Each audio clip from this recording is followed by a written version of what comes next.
BNP কেন্দ্রীয় কমিটির সদস্য ও কিশোরগঞ্জ বাজিতপুর উপজেলা বিএনপির সভাপতি শেখ মুজিবুর রহমান ইকবাল বলেছেন, স্বাধীনতা বিরোধী একটি চক্র দেশে অরাজকতা সৃষ্টির জন্য সামনে নির্বাচন বানচালে পিআর পদ্ধতি সহ ধর্মকে ব্যবসা হিসেবে নিয়ে মাঠে নেমেছে।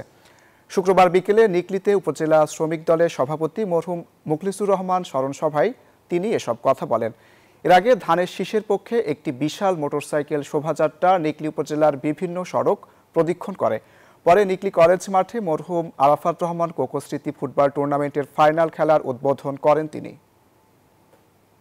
লক্ষ্য করবেন, এই দেশের সামনে অরাজকতা সৃষ্টি করার জন্য, সামনে যাতে নির্বাচন না হয় তার জন্য বিভিন্ন অজুহাত, পিআর পদ্ধতি, এটা ওইটা এবং স্বাধীনতা বিরোধী চক্র মাঠে নেমেছে। দেশের বিরুদ্ধে যারা ষড়যন্ত্র করছে তাদের বিরুদ্ধে একটু সাবধান থাকবেন। আপনারা লক্ষ্য করবেন, মোবাইলের মাধ্যমে বিভিন্ন অপপ্রচার করা হচ্ছে। আল্লাহর হস্তে যেই অপপ্রচার যেই করুক, যখনই দেখবেন আপনার মোবাইলকে একটা হাতিয়ার হিসেবে ব্যবহার করে তার প্রতিবাদ করবেন। পদ্মা সেতু, মেট্রো রেল এবং এলিভেটেড এক্সপ্রেসওয়ে নির্মাণের গর্বিত অংশীদার বসুন্ধরা সিমেন্ট।